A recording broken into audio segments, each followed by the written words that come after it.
तो आदाब, नमस्कार, गुड इवनिंग, सत श्री अकाल। एक बार फिर आप तमाम लोगों का स्वागत है क्राइम तक की कहानी के इस एपिसोड में। उम्मीद है पूरी फैमिली अच्छी होगी, अपना और अपनों का ख्याल रख रही होगी। तो जय हिंद गाइस, एक और आपके लिए एक नई स्टोरी लेके आया हूँ। तो चलिए स्टोरी सुनते हैं। कई पुलिस वालों का अब ये मानना है और कहना है, और हम लोग भी जिस तरीके से केसेस को देखते हैं कि जो नई टेक्नोलॉजी आई है, नई चीज़ें आई हैं, इवन आपके आधार, पैन और भी इवन फ़ोन नंबर, इससे केस को क्रैक करने में बड़ी आसानी होती है। कई बार आपको पता ही नहीं होता है, कहीं आप छुपे हुए हैं और अगर गलती से आपने अपना पुराना आधार कहीं इस्तेमाल किया तो उस आधार के थ्रू भी बड़ी आसानी से काम हो जाता है। हालांकि इसी आधार के ज़रिए, इसी पैन के ज़रिए, इसी बाकी चीज़ों के ज़रिए लोग लूटते भी हैं। लेकिन आज की कहानी एक ऐसे मर्डर की कहानी है जिसमें पुलिस के पास सब कुछ था, कातिल भी, मकसद भी, लेकिन जो कातिल थे वही गायब, और उनको ढूंढने के लिए ऐसा एक भी सुराग नहीं था। अब इतने बड़े राज्य में या इतने बड़े देश में दो लोगों को ढूंढना है, और वो दो लोग ऐसे हैं जिनके पास ऐसा एक भी सबूत या सुराग वो लेकर नहीं चल रहे हैं जो अपने पीछे छोड़ जाएं और पुलिस उन तक पहुंच जाए। तो अब 1 अरब 40 करोड़ लोगों के बीच में दो लोगों को ढूंढना बड़ा मुश्किल काम होता है, और यही चुनौती थी पुलिस के सामने। लेकिन फिर कैसे 5 साल के बाद सारी चीज़ें सुलझती हैं, कैसे एक वाकया होता है और एक गलती, और फिर एक कहानी सामने आती है। कहानी कर्नाटक की है, कर्नाटक के बेंगलुरु की है। यहाँ एक परिवार रहा करता था। इस परिवार की मुखिया थी शशिकला। उनके हस्बैंड की डेथ हो चुकी थी बहुत पहले। ले देकर एक बेटा था, उसका नाम था संजय वासुदेव, और घर में संजय के अलावा शशिकला की अपनी माँ शांति कुमारी रहा करती थी, बल्कि शांता कुमारी। तो घर में ये 3 लोग रहते थे। वासुदेव अपनी माँ के साथ और अपनी दादी के साथ, पिता थे नहीं। माँ ने बड़ी मेहनत करके वासुदेव को कहा कि इसको पढ़ा लिखा कर अच्छा इंसान बनाएंगे, बड़ा आदमी बनाएंगे, और उसने माँ के सपने को भी पूरा किया। पढ़ने लिखने में बहुत होशियार, 10th और 12th के बोर्ड में उसने 90% से ज़्यादा मार्क्स लाए। उसको एस्ट्रोनॉट इंजीनियर बनना था, शौक यही था। माँ ने कहा ठीक है, हम तेरे लिए सब कुछ करेंगे। उसके बाद 12th पास करने के बाद एस्ट्रोनॉट बनने के लिए उसने इंजीनियरिंग कॉलेज में दाखिला ले लिया और अब पढ़ाई कर रहा है। निहायत शरीफ, बात करने में बहुत ही अदब तमीज़ वाला। बेंगलुरु के जिस इलाके में रहा करता था वहाँ के लोग भी उसके कायल थे कि बहुत सुलझा हुआ लड़का है, सिर्फ पढ़ाई पर ध्यान देता है, पार्ट टाइम को जॉब करता है और अपने घर पर रहता है। तो सभी लोग उससे बड़े प्रभावित थे। जिंदगी ठीक ठाक चल रही थी, बस घर में कभी कभार झगड़ा होता था, और झगड़ा माँ बेटे में नहीं, बल्कि माँ की अपनी बेटी के साथ या फिर दादी की पोते के साथ। और उसकी वजह एक थी, जो दादी थी इनकी, संजय की, शांता कुमारी, वो थोड़े से पुराने ख्याल की थी, और उनका ये मानना था कि बाहर की चीज़ या बाहर का खाना नहीं खाना चाहिए।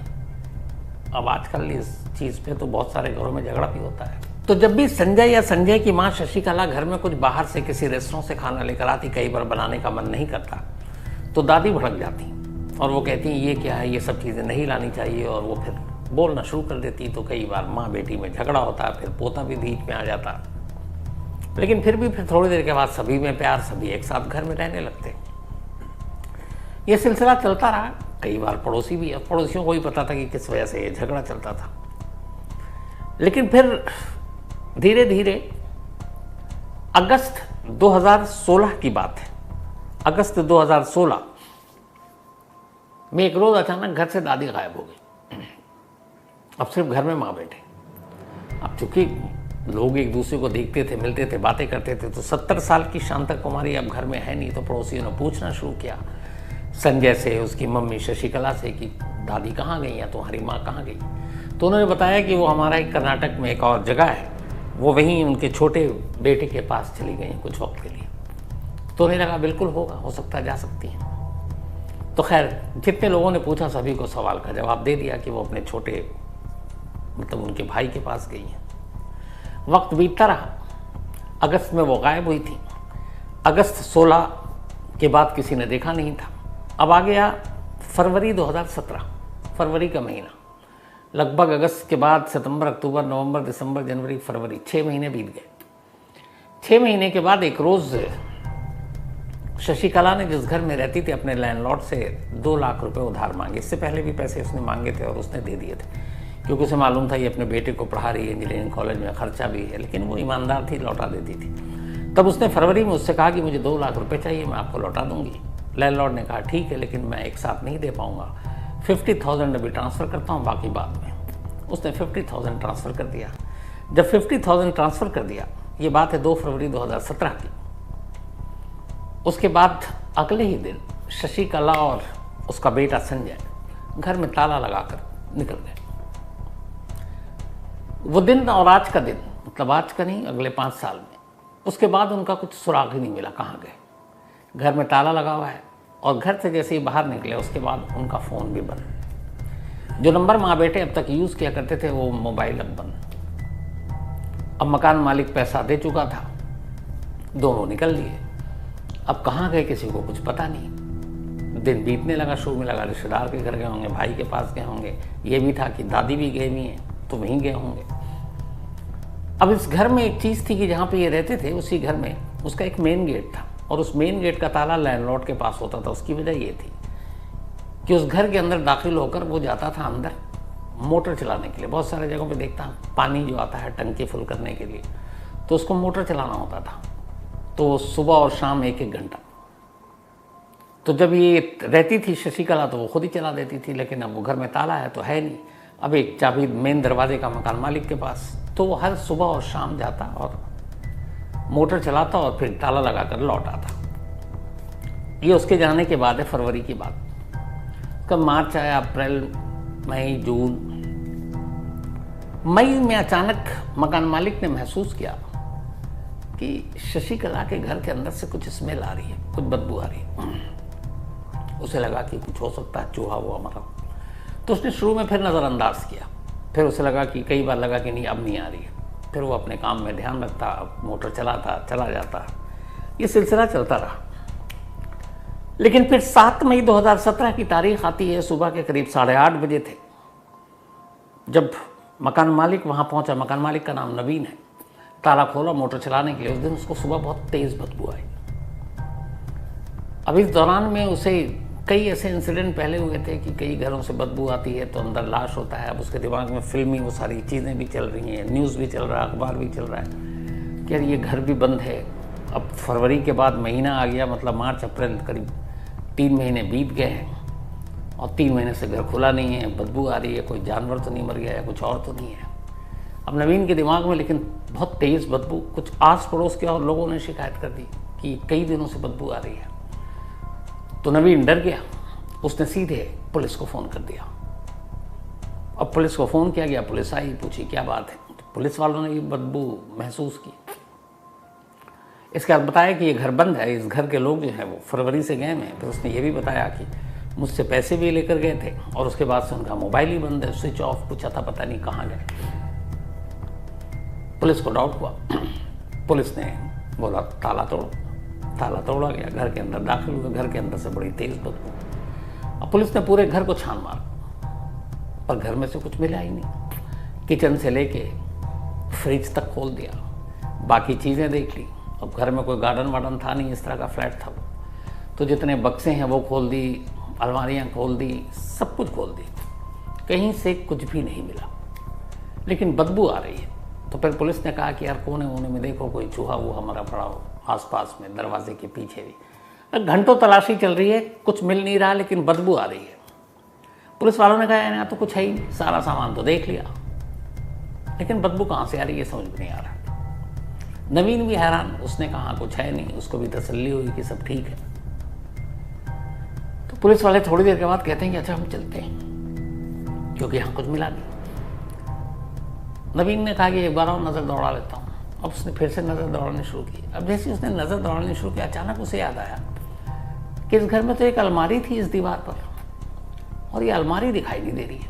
अब नवीन ने फिर से ध्यान से देखा दीवार की तरफ और उसने पुलिस वालों को जब ये कहा कि यहाँ अलमारी हुआ करती थी, अलमारी तो है नहीं, ये तो सपाट दीवार है, तो ऐसा कैसे? अब चूंकि घर उसी का था, किराए पर दे रखा था, उसे सब पता था।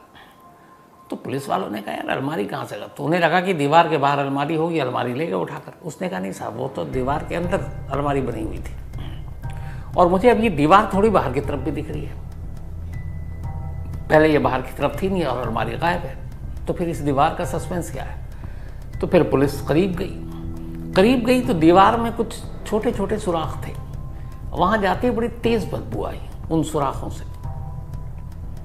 अब पुलिस का माथा ठनका, क्योंकि ये कह रहा अलमारी थी, यहाँ दीवार है। फिर उन्होंने और ध्यान से देखा तो देखा कि ये इस पर नई सीमेंट लगी हुई इस दीवार पर। अब पुलिस ने मजदूरों को बुलाया और कहा दीवार तोड़ो। अब उस जगह पे जहां अलमारी हुआ करती थी उस दीवार को तोड़ने का काम शुरू हुआ। जैसे ही शुरुआती सीमेंट हटे, अंदर एक अलमारी दिखाई थी। नवीन सही कह रहा था, लेकिन वो अलमारी खाली थी और अलमारी बहुत गहरी और बड़ी थी। उस अलमारी के अंदर अब एक ब्लू ड्रम दिखाई दिया। अब अलमारी में एक ड्रम, लेकिन वो पूरे ड्रम में सीमेंट है, मतलब उसको सीमेंट से ढक दिया गया है, उस पर सीमेंट का लेप लगाया गया है। अब पूरी दीवार तोड़ने के बाद उस अलमारी से उस ड्रम को बाहर निकाला गया, जो नीले रंग का ड्रम था। उसके बाद उसके सीमेंट वेमेंट को तोड़ा गया, हटाया गया। जैसे ही ढक्कन खुला, बड़ी तेज बदबू आई। अंदर एक लाश थी। अब लाश किसकी पता नहीं। पुलिस ने उस लाश को फौरन अस्पताल भेजा, पोस्टमार्टम हुआ। जब पोस्टमार्टम हुआ तो डॉक्टर ने कहा कि ये लाश कम से कम 9 महीने पुरानी है। ये जिसकी भी लाश है, इसकी मौत अगस्त में हुई है और ये बात अब मई की चल रही है, मई 2017 और अगस्त 2016। तो जब पोस्टमार्टम रिपोर्ट में ये मौत की टाइमिंग और मंथ वाली बात आई तो पुलिस फिर वापस पहुंची उसी घर पर। अब उन्होंने पूछताछ किया कि भाई यहाँ पे कोई ऐसा था जो पिछले 9 महीने से नहीं है। तब पड़ोसियों ने बताया कि हाँ, वो जो यहाँ पे शशिकला और उसका बेटा संजय था, वो दोनों तो थे, लेकिन संजय की दादी गायब हो गई थी और हमने पूछा भी था अगस्त में। तब उन्होंने बताया था कि वो फलाने गांव गई हैं और उनके गांव में उनका भाई रहता है। अच्छा, कुछ ऐसे लोग थे जो उस गांव को भी जानते थे। पुलिस की एक टीम फौरन उस गांव पहुंची, पता किया तो उन्होंने कहा कि हम तो खुद ही तलाश कर रहे हैं उन तीनों को, न संजय का पता है, न शशिकला का पता है, न हमारी माँ का पता है। अब पुलिस को लगा कि कुछ गड़बड़ है। दूसरी एक और चीज़ अब क्लियर हो रही है कि अगस्त में इस घर से आखिरी जो है वो 2 फरवरी 2017 को लैंडलॉर्ड से 50,000 लेकर माँ बेटे निकल गए और उससे 9 महीने पहले से, बल्कि 6 महीने पहले से माँ जो है वो, यानी कि संजय की दादी, वो गायब है। तो इसका मतलब है कि ये लाश दादी की है। फिर मरने वाली की उम्र का भी पोस्टमार्टम रिपोर्ट के बाद जानकारी मिल गई। अब शक के दायरे में माँ बेटे। अब माँ बेटे को की तलाश शुरू हुई, लेकिन तमाम तलाशी के बावजूद कोई सुराग ही न मिले। अब पुलिस ने जो पुराना नंबर था संजय का, उसको लिया और उसके पुराने रिकॉर्ड निकालने शुरू किए कि शायद उससे कुछ जानकारी मिले। तो उस नंबर से जब सारी चीज़ें निकालनी शुरू हुई तो फिर पुलिस को एक नंबर मिलता है और वो नंबर जो था वो इत्तेफाक से उसी वक्त, जब अगस्त में जब दादी गायब हुई थी, तो उन्हीं दादी के दौरान ये सारी चीज़ें जो डेट मैच कर रही थी, उसके सारे नंबरों को पुलिस ने ज़ीरो इन करना शुरू किया। तो एक नंबर मिला जिस पे बहुत बात होती थी। जब पुलिस ने उस नंबर को खंगाला तो पता चला ये नंदीश नाम के एक लड़के का नंबर है। पड़ोसियों से पूछा गया, मकान मालिक ने बताया कि हाँ, ये संजय का दोस्त है, ये भी स्टूडेंट है, पढ़ता लिखता है उसी के साथ। पुलिस ने नंदीश को उठाया और पूछा तो उसने कहा कि हाँ साहब, ये लाश दीवार में रखने की बात तो मुझे पता है, पर मैंने ना मर्डर किया है ना मैं कुछ जानता हूँ। बस इतना था कि उसने मुझसे हेल्प मांगी थी तो मैंने दीवार वार इसको करने में मदद कर दी, इसके अलावा मेरा कोई रोल नहीं है। अब ये क्लियर होगा कि माँ बेटे ने कत्ल किया, लेकिन वो दोनों कहाँ हैं? तो पता चला नंदीश का कि वो दोनों जब यहाँ से गए तो हमें तो पता ही नहीं कि कब गए, ना हमें बताया संजय ने, ना आज तक पलट के फ़ोन किया है। अब उनका मोबाइल नंबर स्विच ऑफ और कोई ज़रिया नहीं। जितने रिश्तेदार थे, जितने दोस्त थे, सबके पूरे कर्नाटक छान मारे, कहीं कोई नहीं मिला। धीरे धीरे वक्त बीतता है। 17 के बाद 18, 18 के बाद 19, 20, इस दौरान कोरोना आ जाता है। अब कोरोना आ गया तो सारा मामला ठंडे बस्ते में। अब ये केस भी पुलिस भूल गई। इसके बाद फिर धीरे धीरे वक्त बीता तो कोरोना थोड़ा कम हुआ, तो फिर पुलिस ने कहा कि यार पुराने केसेस जो सॉल्व नहीं हुए हैं ज़रा उनको खंगालो। तब बेंगलुरु पुलिस ने ऐसे वो तमाम केस जो अनसॉल्व थे उनकी एक लिस्ट बनाई, और उस लिस्ट में एक ये भी आया, क्योंकि ये अखबारों में छपी थी खबर अजीब तरीके की, एक दीवार के अंदर एक ड्रम के अंदर एक लाश। तो लोगों की भी क्यूरियोसिटी थी कि आखिर ऐसा क्या है, और क्या पोते ने माँ को दादी को मारा या फिर माँ ने अपनी माँ को मारा। इन सारे सवालों के जवाब भी चाहिए थे। तब पुलिस ढूंढ रही है। 5 साल बीत गया। 17 के बाद 22 आ गया। 22 में जब कोरोना कम हुआ तो पुलिस ने पुराने केसेस गड़े मुर्दे उखाड़ने शुरू किए। अब इस केस की भी तफ्तीश हुई, टीम लगाई गई कि पता करो कहाँ है ये।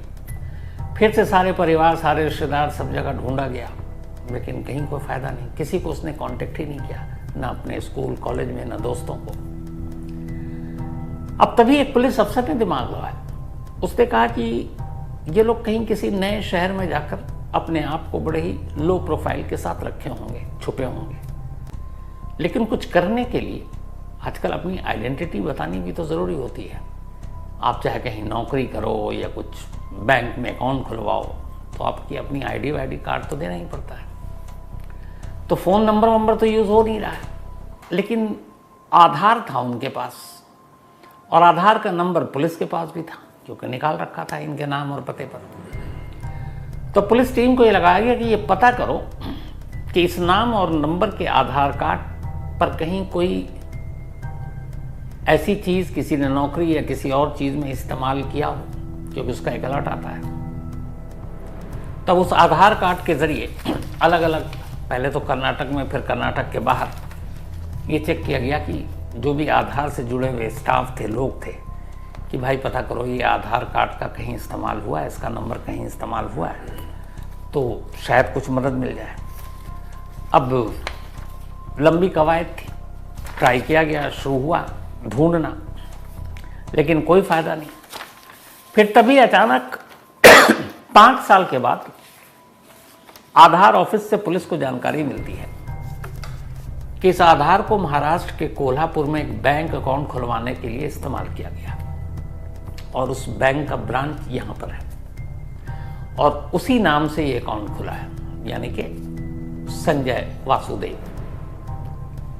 तब उस आधार का इस्तेमाल हुआ। जैसे ही पुलिस को पता चला, पुलिस की एक टीम फौरन पहुंचती है कोल्हापुर जाती है उस बैंक के पास। उस बैंक में जो वहाँ का लोकल एड्रेस था वो लेती है, और उसके बाद एक घर में दस्तक देती है। दरवाज़ा खुलता है, सामने माँ बेटे। पुलिस दोनों को उठाती है, लेकर बेंगलुरु लाती है। उसके बाद उनसे पूछताछ शुरू होती है। अब जब पूछताछ हुई तो पूरी कहानी सामने आई। कहानी ये थी कि अगस्त के तीसरे हफ्ते में 2016 एक रोज़ शाम को संजय कोचिंग से लौटा, माँ घर पर थी, तो वो गोभी मंचूरियन लेकर आया था बाजार से रात के खाने के लिए। जब वो गोभी मंचूरियन लेकर घर पहुंचा तो दादी ने फिर देखा बाहर से खाना आया। दादी हमेशा की तरह भड़क गई, अपनी बेटी और अपने पोते दोनों के ऊपर गुस्सा करने लगी। गुस्से में बात इतनी बढ़ी कि दादी ने अपनी बेटी पे हाथ उठाया। बेटी माँ का गला पकड़ने लगी।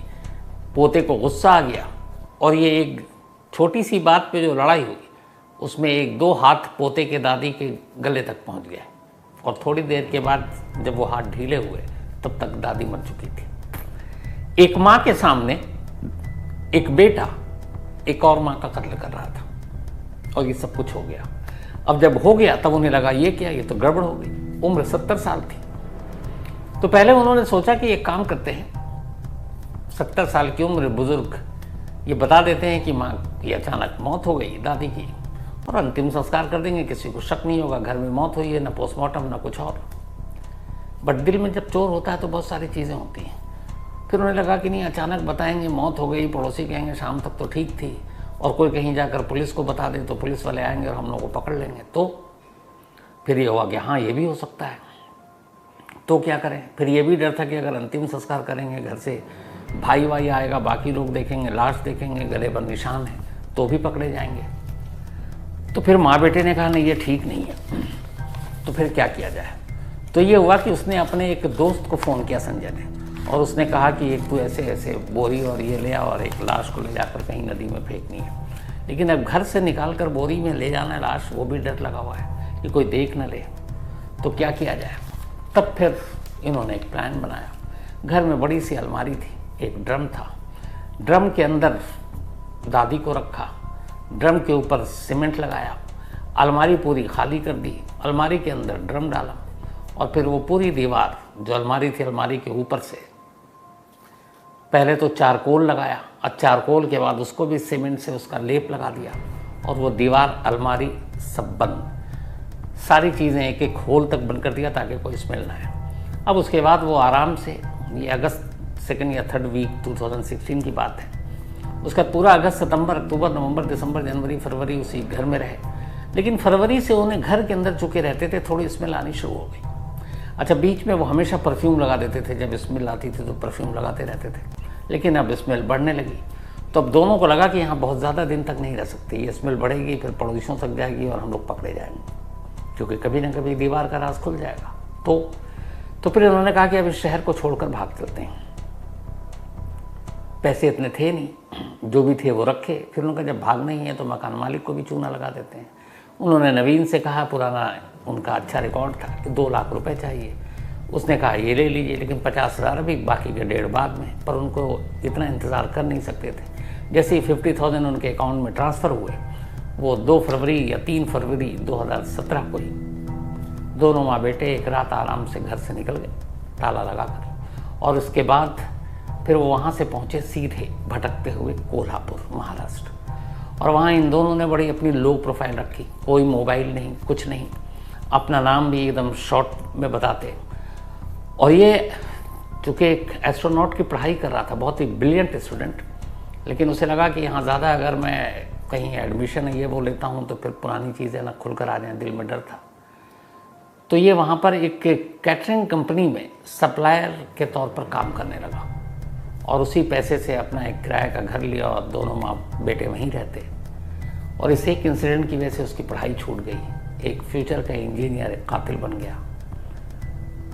तो फिर कोल्हापुर से इन दोनों को लाया गया, और इस वक्त लाने के बाद दोनों को कोर्ट में पेश किया गया। दोनों फिलहाल जेल में हैं और मुकदमे की कार्रवाई अभी जारी है। तो ये थी आज की कहानी। तो जय हिंद गाइस, आपको उम्मीद है आपको ये स्टोरी बहुत अच्छी लगी होगी, क्योंकि मैं यहाँ पे छांट के इंटरेस्टिंग स्टोरियाँ ही लेके आता हूँ जिसकी डिमांड ज़्यादा होती है। तो अगर आप चैनल पे नए हैं तो चैनल पे बने रहें, क्योंकि इंटरेस्टिंग स्टोरियाँ आपको यहीं पे सुनने को मिलेगी। तो मिलते हैं नेक्स्ट इंटरेस्टिंग स्टोरी के साथ, तब तक के लिए जय हिंद।